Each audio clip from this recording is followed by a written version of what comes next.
صرف نام ہی کافی ہے، صوفی غلام مصطفیٰ تبسم۔ انہوں نے بچوں کے لیے جو کچھ لکھا اسے پطرس بخاری نے انٹلیکچوئلز ہالیڈے یعنی دانشور کا یوم تعطیل کہا ہے۔ میرا ماہی چھیل چھبیلا ہائے نی کرنیل نی جرنیل نی۔ اور جب قصور بھارتی حملوں کی زد میں تھا تو نور جہاں نے صوفی صاحب کا لکھا ہوا تازہ ترین گیت ریڈیو پاکستان لاہور کے اسٹوڈیو سے نشر کیا۔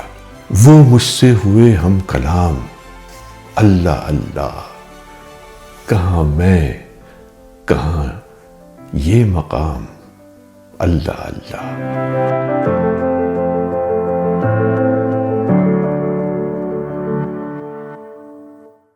یہ لاہور ہے کہ ایک اور ایپیسوڈ کے ساتھ نور نغمی حاضر خدمت ہے۔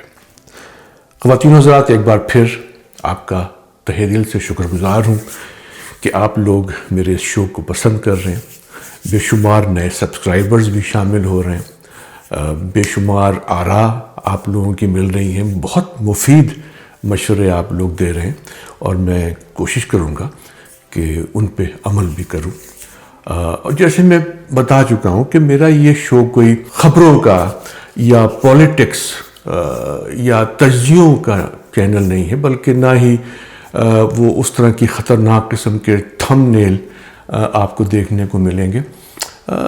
یہ شو بیسکلی ریڈیو پاکستان لاہور اور اس سے وابستہ بے شمار ان لوگوں کی کہانیاں ہیں جو ایک وقت میں جن کا ڈنکا بجتا تھا، اور یہ کہانیاں میرے والد کی کتاب یہ لاہور ہے سے لی گئی ہیں۔ یہ کتاب لاہور سے سنگ میل پبلیکیشنز نے شائع کی ہے۔ آج جس شخصیت سے میں آپ کو ملواؤں گا صرف نام ہی کافی ہے، صوفی غلام مصطفیٰ تبسم۔ یہاں امریکہ میں جب بھی $1 کا نوٹ دیکھتا ہوں مجھے صوفی تبسم یاد آتے ہیں۔ $1 کے نوٹ پر جارج واشنگٹن کی تصویر صوفی صاحب کی یاد دلاتی ہے۔ ناک نقشے کی جزیات پر گفتگو کیجئے تو دونوں کی صورتوں میں کوئی خاص مشابہت نہیں، لیکن جارج واشنگٹن کی تصویر دیکھیے تو صوفی صاحب کی ایک جھلک ضرور نظر آتی ہے۔ لاہور کے نئے ریڈیو اسٹیشن میں کینٹین سے جڑا ہوا کمرہ اسکرپٹ رائٹرز کے لیے مخصوص ہوا کرتا تھا۔ صوفی تبسم، اے حمید، مرزا ادیب، ناصر کاظمی اور میں یہ کمرہ استعمال کرتے تھے۔ ریڈیو پاکستان لاہور کو یہ اعزاز بھی حاصل ہے کہ صوفی غلام مصطفیٰ تبسم جیسے خوشگو شاعر بھی سٹاف آرٹسٹ کی حیثیت سے یہاں ملازمت کر چکے ہیں۔ انہوں نے ریڈیو کے لیے جو کچھ لکھا وہ ناقابل فراموش ہے۔ بچوں کے لیے انہوں نے جس انداز سے نظمیں لکھیں وہ کوئی اور لکھ نہیں سکتا۔ چینچوں چیچوں چاچا، گھڑی پہ چوہا ناچا، گھڑی نے ایک بجایا، چوہا نیچے آیا۔ گمان گزرتا ہے کہ اتنی آسان اور سادہ نظم تو کوئی بھی کہہ سکتا ہے، مگر واقعہ یہ ہے کہ یہ ہر کس و ناقص کے بس کی بات نہیں ہے۔ یہ چینچوں چیچوں چاچا کیا ہے؟ یہ محمل الفاظ ہیں۔ پطرس بخاری نے بجا طور پر صوفی تبسم کے اس ہنر کو محمل ممتنع کہا ہے، مگر میری ناچیز رائے یہ ہے کہ محمل ممتنع لکھنا سہل ممتنع سے بھی زیادہ مشکل ہے۔ انہوں نے بچوں کے لیے جو کچھ لکھا اسے پطرس بخاری نے انٹلیکچوئلز ہالیڈے یعنی دانشور کا یوم تعطیل کہا ہے۔ ایک تھا لڑکا ٹوٹ پٹوٹ، باپ تھا اس کا میر سلوٹ، اور یہ بھی 5 چوہے گھر سے نکلے کرنے چلے شکار۔ انگریزی میں ایسی نظموں کی کوئی کمی نہیں ہے، لیکن اردو میں ایسی نظموں کی دکان سجائے صرف صوفی تبسم نظر آتے ہیں۔ اردو میں پند و نصیحت اور درستی اخلاق کے موضوعات پر بچوں کے لیے نظموں کی کوئی کمی نہیں ہے، لیکن بچوں کے لیے تفریح طبع کا سامان سب سے نمایاں طور پر صوفی تبسم ہی نے مہیا کیا ہے۔ 1965 کی جنگ کے دنوں میں انہوں نے ملکہ ترنم نور جہاں کے لیے ایسے پنجابی گیت لکھے کہ انہیں سن کر گمان گزرتا تھا کہ یہ عوامی گیت تو صدیوں سے یوں ہی گائے جا رہے ہیں۔ میرا ماہی چھیل چھبیلا ہائے نی کرنیل نی جرنیل نی، اور جب قصور بھارتی حملوں کی زد میں تھا تو نور جہاں نے صوفی صاحب کا لکھا ہوا تازہ ترین گیت ریڈیو پاکستان لاہور کے اسٹوڈیو سے نشر کیا، میرا سونا شعر قصور نہیں۔ تو سننے والوں کو یوں محسوس ہوا جیسے یہ گیت انہوں نے پہلے بھی سن رکھا ہے۔ میری رائے یہ ہے کہ جب عوام کے لیے گیت لکھنے میں یہ کیفیت پیدا ہو جائے تو وہ فن کی انتہا ہوتی ہے۔ ان کی غزلیں جو فریدہ خانم نے گائیں، انہیں سن کر ایک دن مولانا کوثر نیازی، جو ان دنوں اطلاعات اور نشریات کے وزیر تھے، کہا سمجھ میں نہیں آتا کہ ان غزلوں کے مقبول عام ہونے میں زیادہ کمال کس کا ہے، فریدہ خانم کا یا صوفی تبسم کا۔ محبوب خزاں نے بھی ایک شام ریڈیو پاکستان لاہور کے فوائر میں صوفے پر بیٹھ کے کہا تھا کہ اگر ناصر کاظمی کی غزلیں زیادہ تعداد میں فریدہ خانم سے گوائی جاتی تو وہ اتنی جلدی نہ مرتے۔ اب رہی وہ بات جو مولانا کوثر نیازی نے طنز و ظرافت کے پیرائے میں کہی تھی کہ سمجھ میں نہیں آتا کہ صوفی صاحب کی غزلوں کے مقبول عام ہونے میں زیادہ کمال کس کا ہے، صوفی تبسم کا یا فریدہ خانم کا۔ تو اس کا جواب یہ ہے کہ آپ تھوڑی دیر کے لیے ملکہ غزل فریدہ خانم کو اور ان کے غزل گانے کے بے مثال فن کو بھول جائیے، اور کاغذ پر صوفی تبسم کی لکھی ہوئی غزلوں کو پڑھیے۔ یہ تمام غزلیں عاشقانہ ہیں، انہیں پڑھ کر واقعی دل پہ چوٹ لگتی ہے اور مومن اور حسرت کے رنگ تغزل کی یاد تازہ ہوتی ہے۔ رات دن صورت کو دیکھا کیجئے، وہ اگر مل جائیں تو کیا کیجئے، پوچھ بیٹھے وہ ہمارا حال دل، پوچھ بیٹھے وہ ہمارا حال دل، بے خودی تو ہی بتا کیا کیجئے۔ اور اس کے علاوہ وہ مجھ سے ہوئے ہم کلام، اللہ اللہ، کہاں میں کہاں یہ مقام، اللہ اللہ۔ صوفی تبسم نے سمن آباد میں زمین خریدی اور پھر مکان کی تعمیر کا کام شروع ہو گیا۔ اشفاق احمد کے ماموں عسکری صاحب نے زیر تعمیر مکان دیکھا تو ٹھٹک کر کھڑے ہو گئے۔ ایک معمار سے انہوں نے پوچھا کہ بھائی یہ کس کا مکان ہے؟ او جی سانوں تے کچھ نہیں پتا، معمار نے بہت لا تعلقی اور بے کیفی سے جواب دیا۔ لیکن ایک اور معمار جو تھا پاس ہی کھڑا ہوا، وہ بولا او نہیں جی مینوں پتا ہے، اے صوفی بسیدہ مکان ہے۔ عسکری صاحب سوچ میں پڑ گئے، یا اللہ، یہ کیا نام ہے؟ یہ صوفی بسا کون ہے؟ اچھا وہ کیا کرتے؟ او جی وہ ریڈیو تے بول دینے۔ عسکری صاحب فوراً سمجھ گئے کہ یہ صوفی تبسم کا ذکر ہو رہا ہے۔ صوفی صاحب نے اپنا گھر سمن آباد میں تعمیر کر لیا۔ ان کے مکان کی تعمیر کے سلسلے میں بھاگ دوڑ اور کاریگروں سے بگ بگ جھک جھک کرنے میں کسی غیر متعلق شخص نے ان کی مدد نہ کی۔ اور یہ تو آپ کو معلوم ہی ہے کہ زمین کے کسی خریدے ہوئے پلاٹ پر مکان تعمیر کرانا جوئے شیر لانے سے کم نہیں۔ لیکن اس روداد کی یقیناً ایک تاریخی حیثیت ہے۔ کاش میں یا کوئی اور شخص اس روداد کو قلم بند کر لیتا جو صوفی صاحب نے گڑھی شاہو میں شاعر مشرق علامہ اقبال کے مکان جاوید منزل کی تعمیر کے سلسلے میں گاہے بگاہے سنایا کرتے تھے۔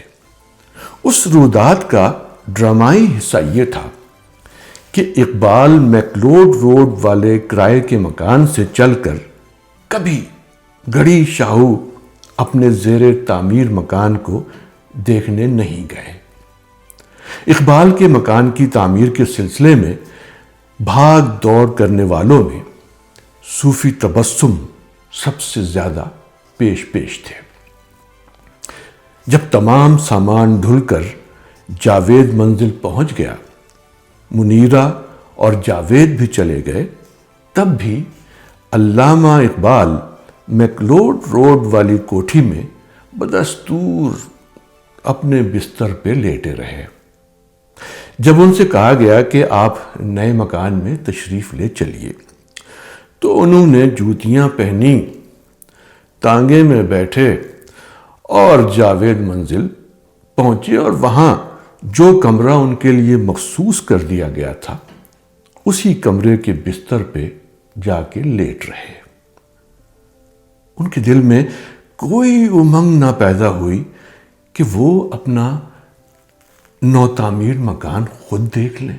ایک دن صوفی صاحب ریڈیو اسٹیشن میں آ کے بتایا کہ ان کے ہاں پوتا پیدا ہوا ہے۔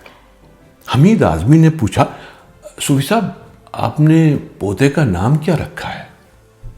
اسماعیل، صوفی صاحب نے کہا۔ اچھا، تو آپ نے تقریباً اپنے ہی نام کا انگلش ترجمہ کر دیا، یعنی آپ کا نام تبسم اور پوتے کا نام اسماعیل۔ صوفی صاحب بہت محظوظ ہوئے۔ جوش ملیح آبادی صوفی صاحب کے یار بے تکلف تھے اور جب بھی ملتے تھے تو ازراہ ظرافت یہ ضرور کہا کرتے تھے، صوفی میں کروں تو کیا کروں، تیرے نام کا قافیہ فقط ایک ہی ہے اور تو جانتا ہے کہ صوفی کا قافیہ صرف کوفی ہے۔ خیر، قافیے کی بات اور ہے، ورنہ صوفی صاحب کوفی صفت قطعاً نہ تھے۔ وہ امرتسر کے محب اہل بیت سنی مسلمان تھے۔ یہ بات مجھے خاصے عرصے کے بعد معلوم ہوئی کہ پنجاب میں بیکری کا بزنس کرنے والوں کو صوفی کہا جاتا ہے۔ پرانے لاہور کے ایک قدیم باشندے صوفی صاحب کا جب بھی غائبانہ ذکر کرتے تو وہ ازراہ مذاق ہمیشہ صوفی کلچہ کہہ کے ان کا ذکر کرتے تھے، جو ہمیشہ مجھے ناگوار گزرتا تھا۔ میں عرصہ دراز تک یہ سمجھتا رہا کہ صوفی صاحب اپنے باپ دادا کے اس پیشے کو مخفی رکھنا چاہتے ہوں گے، لیکن اتوار کی ایک صبح میں ان کی عظمت کا دل و جان سے قائل ہو گیا۔ ہوا یہ کہ بچوں کے پروگرام ہونہار میں بچوں سے باتیں کرنے کا ایک نیا سلسلہ شروع کیا گیا۔ عنوان تھا میرا بچپن۔ اس عنوان سے لاہور کے مشاہیر کو بچوں کے پروگرام میں بلایا جاتا اور وہ ہمارے اسٹوڈیو میں بچوں کے درمیان بیٹھ کر اپنے بچپن کے ناقابل فراموش حالات و واقعات بیان کرتے تھے۔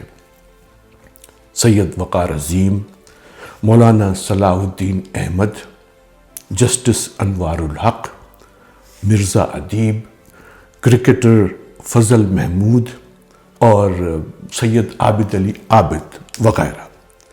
ہم اس سلسلے میں ہمارے پروگرام میں آئے اور انہوں نے لائیو پروگرام میں بچوں سے گھل مل کر اپنے بچپن کے حالات بتائے۔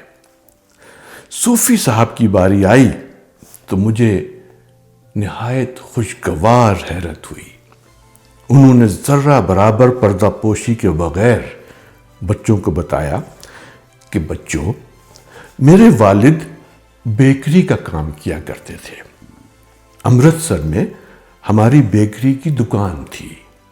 میرے والد ہر قسم کی روٹیاں، ڈبل روٹیاں، شیرمال اور کلچے تیار کیا کرتے تھے، اور جب مجھے اسکول سے چھٹی ہوتی تو میں اسکول سے سیدھا گھر جا کے کتابیں رکھ کر بیکری جایا کرتا تھا اور اپنے والد کے کام میں ہاتھ بٹایا کرتا تھا۔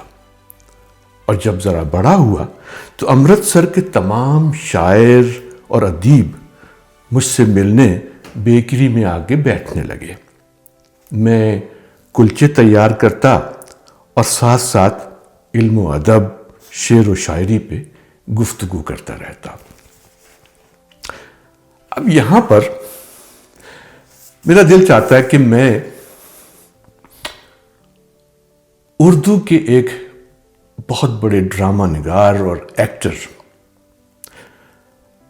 کا لطیفہ سناؤں، جو 1947 میں مہاجر بن کر لاہور تشریف لائے، اور انہوں نے بعض لوگوں کو بتایا کہ ان کے والد ہندوستان میں IG پولیس تھے، اور کچھ لوگوں سے کہا کہ ان کے والد SSP تھے۔ ایک دن شہزاد احمد نے ان سے پوچھا، یہ بتاؤ کہ تمہارے والد ہندوستان میں پولیس کے محکمے میں کیا کرتے تھے؟ ان صاحب نے کیا خوب جواب دیا، کہنے لگے، یار میں نے بعض لوگوں کو IG بتایا ہے اور بعض کو SSP۔ تم بتاؤ، تم سے میں نے پہل جب ملا تھا تو میں نے تمہیں کیا بتایا؟ بچوں کے پروگرام میں مرزا ادیب نے بھی بچوں کو بتایا تھا کہ ان کے والد درزی کا کام کیا کرتے تھے۔ صوفی تبسم کا دل بھی روشن تھا اور چہرہ بھی روشن۔ وہ جو کچھ بھی تھے، جیسے بھی تھے، دنیا والوں کے سامنے حاضر تھے۔ بناوٹ اور تصنع ان میں ذرہ برابر نہ تھی۔ وہ بالکل ویسے ہی تھے جیسے اجتماعی طور پہ کشمیری مسلمان ہوا کرتے ہیں، خوش مزاج، خوش وضع، خوش لباس، خوش خوراک، خوش گل، خوش گفتار، خوش اتوار، مہمان نواز اور محفل آرا۔ اردو لغات میں غزل کے معنی دیکھیے تو ان میں لکھا ہے، عورتوں کے ساتھ گفتگو اور عشق۔ ریڈیو پاکستان لاہور میں سٹاف آرٹسٹ کی حیثیت سے ملازمت انہیں اس لیے بھی بہت راس آئی کہ یہاں ہمہ وقت گل رخوں کا جھرمٹ تھا، اور غزل گو شاعر کے لیے یہاں عورتوں کے ساتھ گفتگو ہمہ وقت ممکن تھی۔ ریڈیو پاکستان لاہور میں پختگی عمر کو پہنچی ہوئی ایک خاتون تو اتنی کثرت سے ان کے پاس ہر وقت دیکھی جاتی کہ دیکھنے والے ان دونوں کو دیکھ کے مسکرائے بغیر نہیں رہ پاتے تھے۔ خاتون نے کینٹین کا ناقص کھانا بند کرا دیا تھا۔ کھانا گھر سے آنے لگا تھا۔ وہ ایک کیتلی اور سٹوو لے آئی تھی۔ دوپہر کا لذیذ کھانا دونوں ایک ساتھ کھاتے تھے اور بعد ازاں وہ سبز چائے بناتی تھی۔ وہ صوفی صاحب کو بات بات پہ جھڑکتی تھی، سرزنش کرتی تھیں، تانے اور الانے دیتی تھیں۔ ان کے چائے، پانی، پان، تمباکو اور کھانے پینے کا خیال رکھتی تھی اور جوان جہان عورتوں سے لگاوٹ کے ساتھ باتیں کرنے کی روک تھام میں مصروف رہا کرتی تھی۔ وہ صوفی صاحب سے کہا کرتی تھی، وہ تو باز کیوں نہیں آؤندا؟ اور صوفی صاحب کہا کرتے تھے، نی تو گل نو سمجھن دی کوشش کیوں نہیں کرتی؟ یہ تو ریڈیو پاکستان لاہور کا ماحول تھا، اور گھر کا ماحول یہ تھا کہ صوفی صاحب کے بڑھاپے کے دور میں بھی ان کی والدہ حیات تھیں، جو انہیں وے مصطفیٰ کہہ کے آواز دیتی تھی۔ غالباً ان کے سوا وے مصطفیٰ کہہ کے پکارنے والا کوئی اور نہ تھا۔ امید ہے آپ کو آج کا یہ شو اچھا لگا ہوگا، اور اگر اچھا لگا ہے تو پلیز سبسکرائب کیجئے، لائک کیجئے، اپنے دوستوں سے شیئر کیجئے۔ تو انشاءاللہ اگلے شو تک نور نغمی کو اجازت دیجیے۔ خدا حافظ۔